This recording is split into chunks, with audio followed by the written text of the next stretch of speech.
I'm sitting here with my friend Sunny, who's CEO at Fulcrum. Good to be here with you.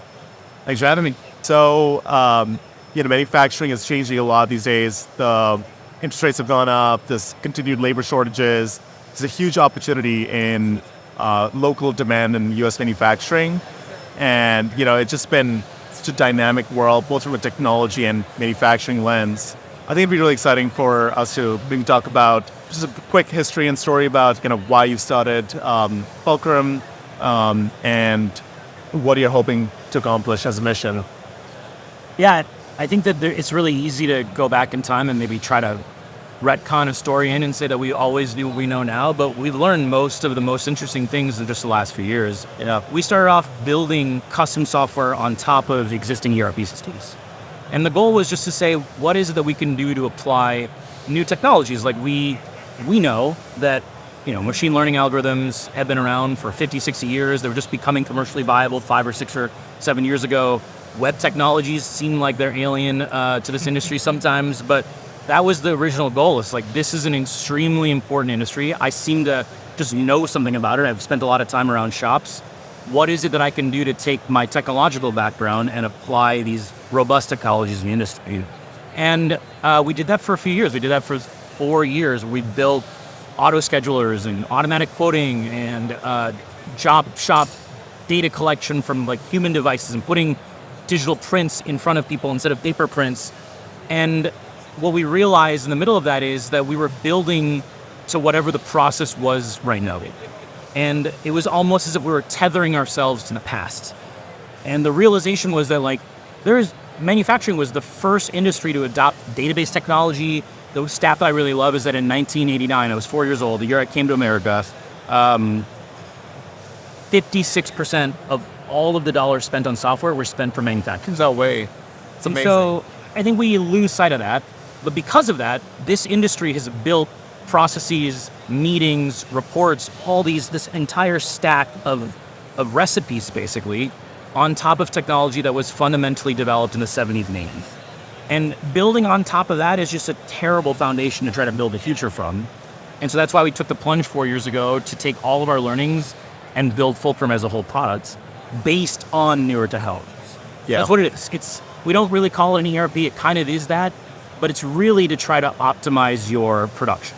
We believe that how we produce things, how we make things, is far more important than how we account for things. Now, that is important, and we do handle a lot of accounting stuff, but everything we do starts from production. Yeah. No, what you're saying reminds me a lot of the evolution of software technology, where it moved from being this monolith that is built on this pretty archaic architecture to today you can choose best-in-class technologies for any and all functions. So it's really reminiscent of the AWS model, where you're not necessarily forced to stick to this tool set, but you can actually pick and choose, and you as consumer have the power to kind of make these decisions. Yeah, and it's kind of like that already, but in a really messed up way. Like, if you look at how most ERPs are sold right now, you're buying 7 different pieces of software at once. Yes. And one company is integrating it all together into a monolith. It's like we already have people focusing on stuff, but instead of allowing these products to really breathe and be their own, we're like forcing it back into the monolith model because that's what we're used to. So yeah, it's obvious to you and me. This industry might not know it yet. We're trying to educate them as much as possible, but there's an amazingly beautiful amount of productivity that's going to come out of just being able to decentralize products and have integrations happen instead of having to force everything into a monolith. Yeah. You start most jobs as a software engineer, as a kind of white-collar worker. You were given a laptop, you have all these tools day to day. And when you're a machinist, actually making parts on a shop floor, or machine operator, there's definitely a gap. Your onboarding is very different than if you were joining a lot of other companies. It feels like there's been a segment of the market that's been ignored in technology that they use day to day. And you walk into so many shop floors, you have whiteboards that show you hour by hour what's going on. You see end of day kind of clipboards that folks kind of fill out. You have a front desk person who's kind of uploading data into some database for like 45 minutes to an hour, reconciling discrepancies. While there's a lot of folks trying to solve this for many years, the last 20 years, honestly, why are we still where we are today? My opinion is that it's like pilots. If you look back in time and you look at like the aeronautics and like aviation industry, commercial aviation, you see this like weird dynamic where we needed these people that were both customer service scientists essentially that could do mathematical calculations and trigonometry and like had to have fine motor skills. They had to be able to like fly the plane, right? Yeah. And they had to want to do that and be away from home. It was a really, really difficult position to fill, and the market just grew to a point where we needed pilots. And we paid them a lot of money. It was an extremely glamorous job. They're still paid a lot of money. Yep. But the transition that has to happen to make people that are in such a specifically valuable and special position to feel comfortable with change is just really hot. For them, it's because if they don't have the tools they need, people die. And for machining, it's the same thing. If they don't have the tools they need, a space shuttle might explode, or a satellite might, go down, or some other machinery might not work. So I think that's the reason. I think there's like a very well-intentioned, conscientious reason for it. Yeah. But I think that's it. And we have a lot of really modern avionics, which a lot of our customers make parts for, right? Yeah. But I think we need to get to that level. I think unlike other, B2B SaaS companies like us in other industries where the bar is like a little bit easier to rise, we have a huge quantum leap to overcome to get them to want to use it. And it's not their fault. It's like our responsibility to meet that bar. So I think that's really what we're faced with. And machining is a combination of art and science. You have to understand how to, take a drawing and make it into G code. There's post processors and stuff that help you with that, but you still have to know how to operate the machine. You have to understand like hardnesses, and you have to understand like the tool bit and like radiuses. There's a lot of math involved in it. Yeah. And ultimately what you kind of glorify is this beautiful finish on a piece of metal that's just perfect. That's within 10/1000th of an inch. Like these are extremely concrete things, but like it's an aesthetic job. Yeah. Like that's what's cool about it to me, but that's why it's so hard to build something. Oh my gosh, yeah, no, I could agree more with that. It is always such a difference when you see a $500,000, $1 million machine, and you look at the tools that are used to assign jobs, you look at the tools that are used to understand how it's performing in process, and it's always mind-blowing that you have these highly engineered products, millionth of an inch, being machined or grinded out or whatever that might be, and the tools around it are just like sometimes lacking. And from my lens, I think it's just been not prioritized from a lot of software vendors. You think about the genesis of ERP systems like Oracle and all. It really stemmed from building a great database that is a leap in technology at the time, and I think that has been the basis of a lot of ERPs, like really great databases. I mean, it's table stakes now, right? It's table stakes now, but that was the innovation. But what is the next kind of innovation? Is it around UX? Is it around data? So I look at the current ERP systems and the legacy ones that have had this long shadow of not really being designed for the shop floor, but a lot of it being around front office and sales and revenue driven, which is fine because that's really what capitalizes the business. But at the end of the day, you got to execute your commitments, and I think that's kind of been an ignored piece of the puzzle. Yeah, and I think my thoughts here are like, on the surface, probably hypocritical, but just like let me like explore this real quick. I've been thinking about this a lot recently, but there's I think 3 innovations that need to happen. One of them is simply the way that we sell software and how we think about the market. Like you said before, this monolithic method makes you feel like everything is zero sum. If some other company wins, I lose. I'm selling whatever dollars to my customer, but you're taking some of the money, then I'm losing some of the money. Not thinking positive sum about how 2 sets of software could come together and produce more value for the customer and thus capture more value for each of the software vendors.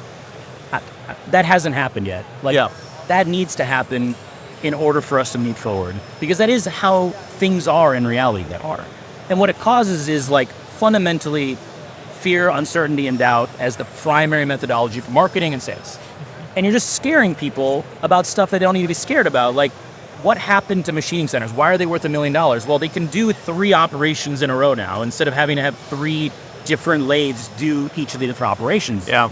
That doesn't mean the human is less valuable. It actually means they're more valuable. They have to understand the coordinated effort of 3 operations in their head happening in this machine. That's right. But there's a lot of fear, uncertainty, and doubt about, well, it's going to replace people and whatever it may be. I think that's as far from the truth as it can be. I think the future is 2 sets of data. It's human data and it's machine data, and it's the human-machine data interaction that has been and always will be the most important. So for me personally, I know that's unpopular. That's what I believe. Yeah. And I think that's the second thing. And then I think the third thing is going to sound like fear, but I think there's a lot of scientific and practical knowledge-based understanding that large language models, transformers as an AI technology is the future. And in order for manufacturing to take advantage of that, we need more data. There's just simply well below the critical mass of data that we need in manufacturing. It's human data, it's machine data. We're not even close. Like we need to, I don't know if you've watched Oppenheimer, but you know how they're like filling the little marbles in the glass? Oh yeah. So, like to get the critical mass of uranium. We're like on marble 4. Like we got to fill this whole thing up before we can have a critical mass where manufacturing can take advantage of the AI technologies that are able to like produce really cool effects in language models. There is a discrete manufacturing AI model that's possible out there. Data is actually what's important. So for us, we're focusing on the UX. We want the humans to have an incredibly great experience, push all the buttons correctly, get all the data they need to, react in real time.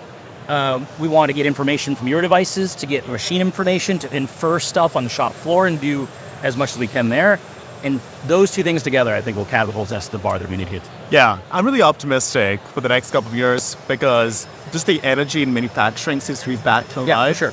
Like, and I think just in the last few years. Yeah, it's really exciting. And there's so many cutting-edge companies. So many folks want to get into manufacturing and manufacturing technology. So I think this is a really unique moment. I always like think about this analogy. It's like, Formula One suddenly became popular out of nowhere. Yeah. And suddenly now we're all looking to empower like folks that are running similar machines. You're a machinist, running this really expensive, high performance tool. Yeah. And I think there's just a lot of momentum and energy to empower, folks that have been left out of the purview for a long time. For sure. Data hygiene in most ERPs is terrible. And critical decisions are made on those things. Like, I know that's a problem that you're really passionate about because it's hard to make high quality decisions if you don't have great inputs to your system. Why do you think in a lot of companies it ends up at the state? Like, what are the underlying root causes? Well, I mean, the number one cause, I'm not trying to demonize paper. I have like a notebook I write stuff down or whatever. But if you have a job traveler that's a piece of paper that travels on the shop floor for 4 weeks, and you write some information on it, and I write some information on it, and everybody else writes some information on it, and then finally some poor sap has to type that into a database, well, there's a month that goes by before anyone's going to get on my case for not having good data hygiene, and now there's another problem to solve. If we get to an understanding of making decisions in real time, we'll have real-time better data hygiene. So in our customers, we see data hygiene go up dramatically just because the interfaces are better, and because if you as a shop floor production manager can make a decision today, you're going to want that person to put that information in today. And there's a lot of automation and auto scheduling. Basically, I think what's driving that change into making data hygiene better is that, like you said, it's forced. Blanket orders are getting more complex. Releases are getting smaller. You're making 50 of something at a time, 20 of something at a time. Prototyping is becoming a much more prevalent thing that almost every shop is doing. The volume of brain work compared to the repeat work is just changing at a ratio where we have to make decisions fast. Yeah. Whereas we could have maybe waited a week for that old production run to finish. In order for us to make a decision, we got to make one today that'll affect tomorrow's purchases and tomorrow's information. And releases are getting pulled, like things are just a lot more volatile. It's volatile in kind of a fun way, like there's a lot more work to do, but I think that's the forcing function that's getting people to be like, oh, I've never had to make decisions this fast before.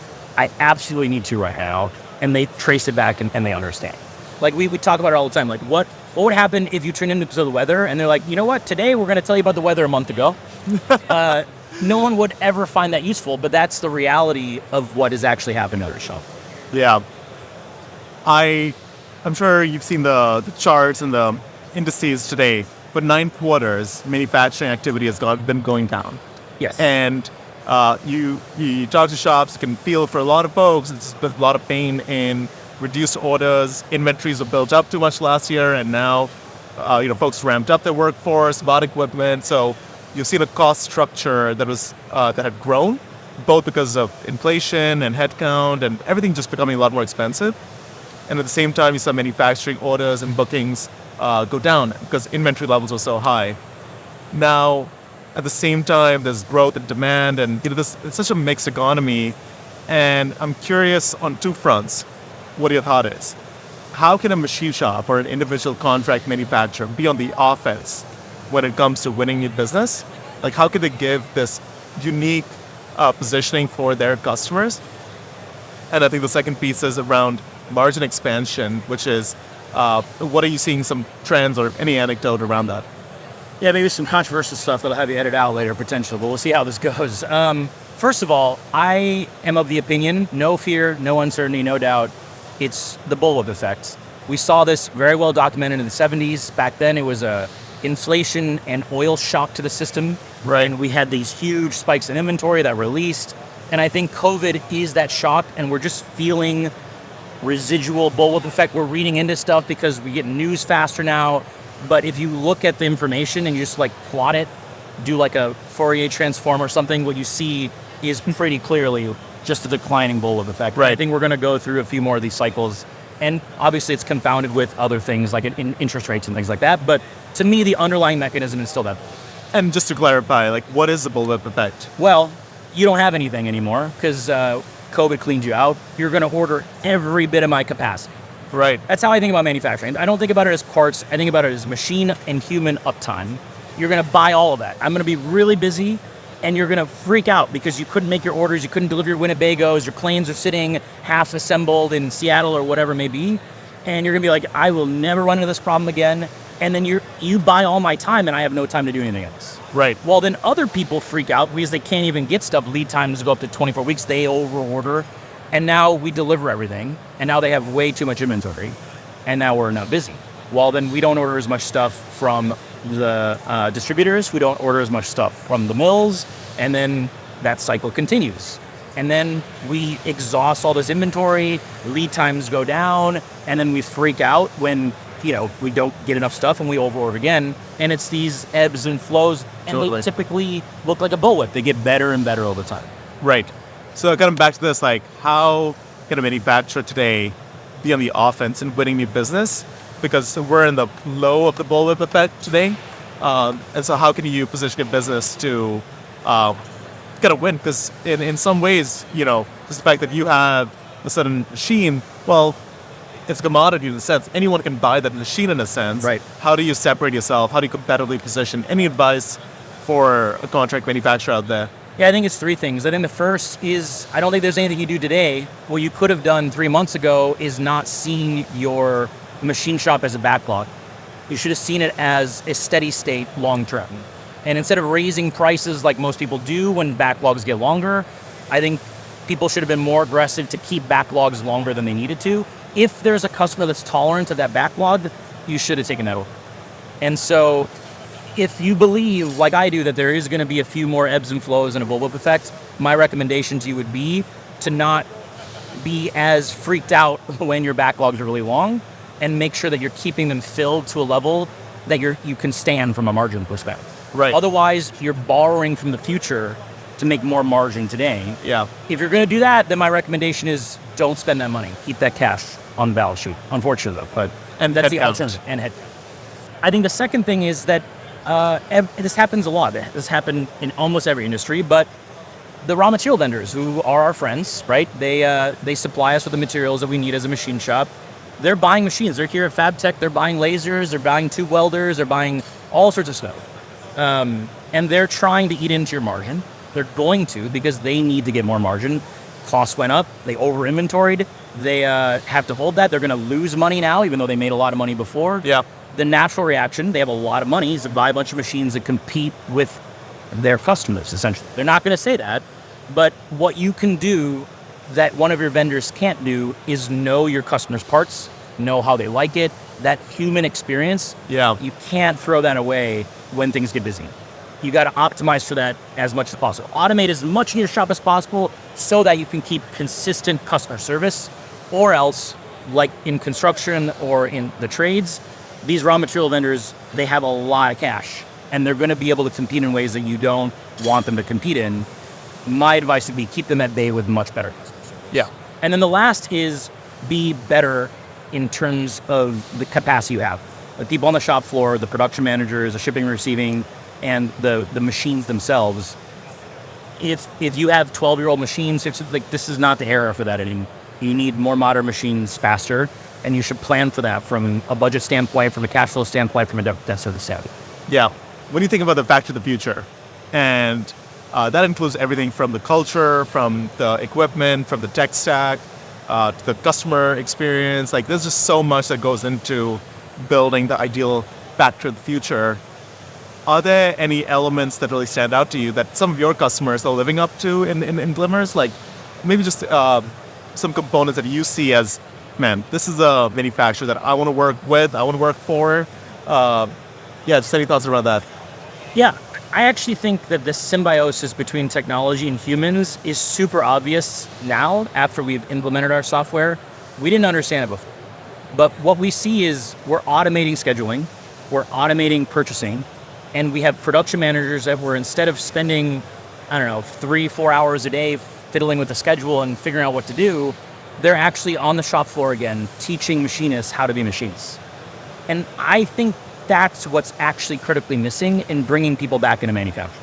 It's not because the job is dirty. It's not because our millennials and Gen Zers are lazy. It's not because, it's a boring job that you're going to be automated out of. I don't think if you talk to any of the younger machinists out there, none of them believe that. What they really crave is what the current machinists got, and I think they're just taking for granted. What most machinists that are 40, 50, 60 years old got, they got on-the-job training from an expert that told them how to think about chips of metal flowing off of a billet. Like cool ways to visualize satisfying things that you're building. The magic of holding a part and being like, I helped make that.